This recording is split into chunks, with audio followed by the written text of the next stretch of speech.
Kenapa saya selalu kalah pada saat melakukan trading? Saya sudah merasa bahwa harganya bakal naik ini. Jadi saya beli asetnya.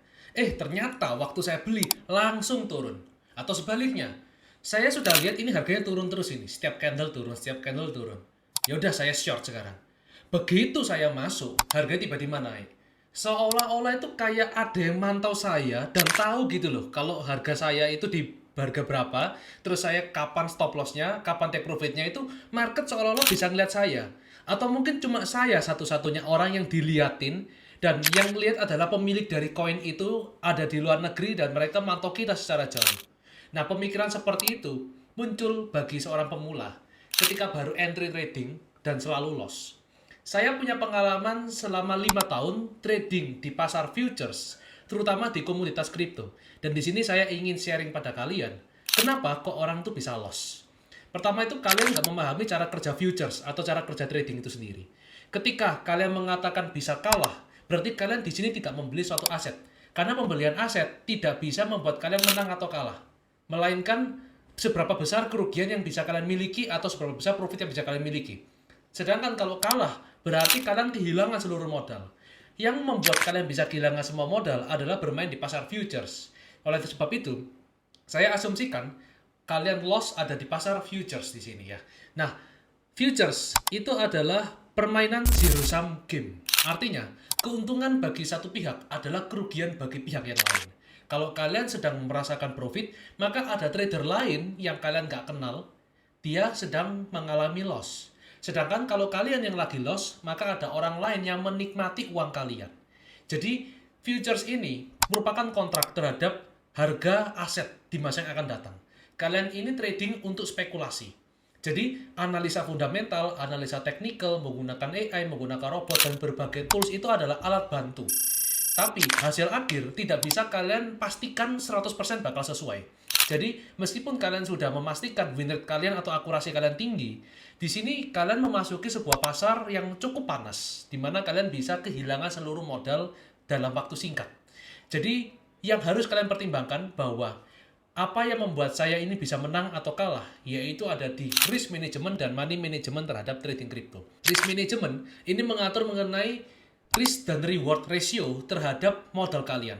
Jadi, ketika kalian di sini pakai modal $100, pastikan risk yang bisa kalian terima itu jumlah yang kalian siap hilang untuk seluruhnya. Dan profitnya itu pastikan 1 kali lipat atau 2 kali lipat lebih besar. Contoh, modal kalian $100. Kalian harus bagi dulu dan diversifikasi ke berbagai koin-koin berbeda. Nah, pada saat kalian di satu koin siap untuk kehilangan $20, maka pecahlah $100 itu jadi $20 dulu. Pastikan kalian siap untuk kehilangan uang itu. Karena tidak ada yang namanya profit jika tidak bisa menerima resiko kehilangan. Dan trading itu tidak bisa menjamin profit 100% dan terus-menerus. Akan selalu ada loss. Jadi ketika kita sudah paham bahwa trading itu keseimbangan antara profit dan loss, maka kita harus setting dengan risk to reward ratio-nya. Bahwa setiap satu risk harus setara dengan 2 reward. Itu adalah prinsip dasar dalam trading futures. Kalau kalian siap kehilangan $20, berarti kalian siap juga untuk mendapatkan profit $40. Kalau kalian mau mendapatkan profit $100, kalian harus siap kehilangan $50. Nah, dari sini kita sudah paham bahwa teknik pertama adalah risk to reward ratio. Kita lanjut yang kedua. Ini adalah ciri khas dari trading futures, yaitu leverage. Leverage itu adalah perkalian dari jumlah modal yang kalian miliki dengan pinjam uang. Pinjam uang itu bisa ke broker, bisa ke liquidity provider. Nah, jadi waktu kalian memasang leverage, kalian harus paham cara kerjanya bahwa semakin tinggi leverage-nya, maka semakin besar potensi loss yang bisa kalian terima. Jangan cuma mikirin profitnya saja, pertimbangkan dulu loss-nya. Karena di sini saya paham bahwa kalian paling tidak bisa menerima yang namanya kekalahan. Tapi semua orang pasti bisa menerima keuntungan, pasti bisa menerima yang namanya profit. Jadi yang harus kita pahami dan strategi yang harus kita matangkan adalah bagaimana mengelola loss-nya terlebih dahulu. Kalian harus siapkan dana dengan leverage yang cukup masuk akal, yang bisa kalian terima pada saat trading. Leverage yang baik ya dalam trading futures, itu saya nggak pernah sarankan lebih dari 10 kali. Terutama untuk member-member di komunitas Dynamic Execution, saya nggak pernah kasih lebih dari 10 kali. Jadi, kalau saya pribadi, karena saya sudah pengalaman lebih lama, maka saya tahu bagaimana cara kerja leverage, dan saya tahu timing yang tepat. Untuk kalian yang mengalami loss lebih banyak, pastikan leverage-nya direndahkan dulu sampai ke 10 kali atau lebih rendah lagi. Jadi kalau kalian dulu nggak tahu bahwa leverage bisa membuat dana kalian hilang, maka sekarang kalian harus paham. 50 kali leverage membuat kalian itu bisa kehilangan dalam waktu pergerakan 2% di market. Jadi market crypto itu kan volatile cukup tinggi ya. Sehingga baru bergerak 1%, baru gerak 2%. Itu floating loss-nya itu sudah nggak karu-karuan besarnya. Jadi kalian nggak bisa ngomong, oh nanti profit saya juga berkali-kali lipat besarnya. Masalahnya, kalian ini akan cenderung mengalami bouncing dalam kripto, di mana harga itu terpaksa untuk membentuk candle wick. Yang harus kita pikirkan kan seberapa besar dana tahanan kita ini untuk menahan pergerakan candle wick itu. Kita harus pertimbangkan bouncingnya seberapa jauh. Kalau leverage-nya 50 kali, sudah pasti kalian akan kalah. Saya berani jamin kalian tidak mungkin bisa menang, karena leverage-nya ketinggian. Jadi pertama leverage kurangi dulu ke 10 sampai ke bawah. 5 sampai 10 kali adalah tahap yang paling masuk akal dan sangat konservatif ketika ingin trading di futures. Selanjutnya kita harus memahami yang namanya tren. Trading itu tidak disarankan melawan tren. Kenapa kok tren ini harus jadi salah satu parameter utama atau unsur intrinsik dalam trading? Karena pergerakan harga itu kan didominasi oleh banyak player yang terjun ke dalam sana. Contoh, dalam posisi buy itu lebih banyak daripada posisi sell. Artinya harga pasti akan cenderung naik ke atas. Waktu trader itu membeli, maka kemungkinan untuk dia bisa ngikutin tren jauh lebih besar daripada dia berusaha untuk melawan arus. Karena contohnya gini, pergerakan harga di kripto itu kan ditentukan dari modal. Jadi kalau modal kalian kecil, kalian ini nggak bisa menggerakkan pasar. Kalau modal kalian sangat besar, kalian tuh bisa menggerakkan pasar begitu besar juga. Nah, umumnya retail trader itu nggak punya kekayaan yang sampai jutaan dolar atau bahkan puluhan juta dolar untuk menggerakkan pasar. Karena pergerakan 1% dalam koin besar seperti Bitcoin ya, itu dibutuhkan puluhan juta dolar.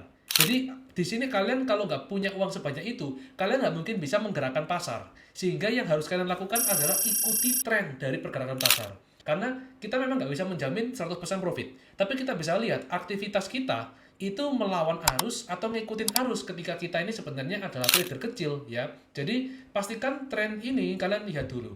Jangka panjangnya dia itu sedang kemana.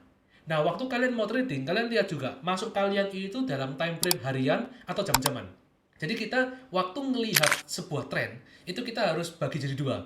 Tren jangka panjang dan tren jangka pendek. Tren jangka panjang untuk memvalidasi bahwa ketika ini harganya naik, saya akan melakukan buy. Nah, lalu kita masuk ke time frame jangka pendek. Saya mau trading jam-jaman. Di time frame jangka pendeknya, dia sedang turun atau dia sedang naik. Kalau ternyata tren jangka panjangnya adalah naik, sedangkan di detik-detik kalian mau entry itu sedang trennya turun, jangan coba-coba untuk menjual. Jangan coba-coba untuk sell. Karena penurunan dalam time frame kecil itu bisa disebut pullback atau reversal atau koreksi sementara sebelum dia akan naik lagi ke atas. Berarti yang harus kalian lihat adalah tren jangka panjangnya, dan pada saat kalian sudah lihat tren jangka panjang adalah naik, adalah bullish, ada penurunan dalam time frame 1 jam, jadikan itu adalah momentum untuk melihat timing market. Maka kita akan masuk tahap yang selanjutnya. Kita harus memahami entry dan exit point. Entry dan exit point ini tujuannya untuk mengetahui kapan kita harus masuk dan kapan kita harus keluar. Itu adalah poin paling penting setelah kita pelajari cara kerja leverage, risk management, money management, dan trend. Kalau kalian tahu harganya bakal naik, tetapi waktunya salah, kalian akan kehilangan dana. Kenapa? Ini harga sedang turun untuk melakukan pullback. Kalian kan tahu ini harga bakal naik. Jadi kalian memilih untuk buy. Ternyata penurunan ini membutuhkan bouncing sampai 10%, 20% baru dia benar-benar naik.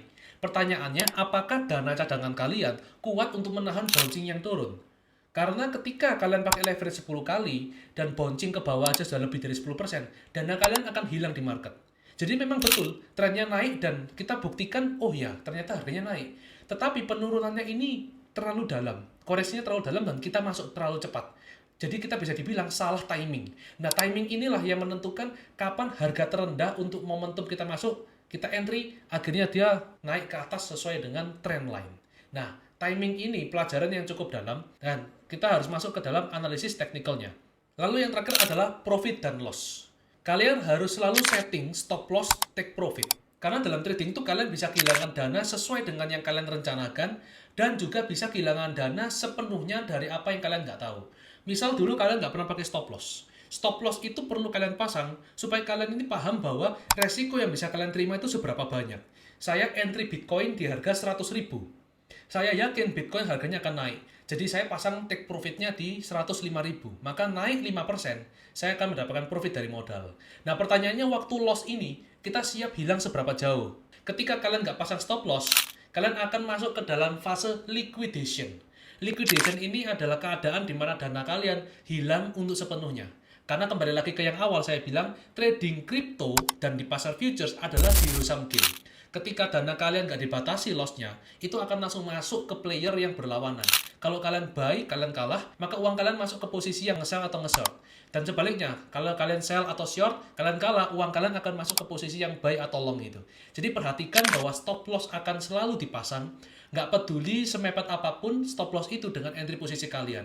Lebih baik loss langsung dan kehilangan dana sedikit daripada kalian ngambil resiko dengan gambling, lalu akhirnya harganya tidak sesuai dengan plan atau tren arah kalian, akhirnya dana kalian habis atau hilang untuk seluruhnya. Nah, liquidation price ini harus kalian hindari. Jadi pastikan selalu ada stop loss.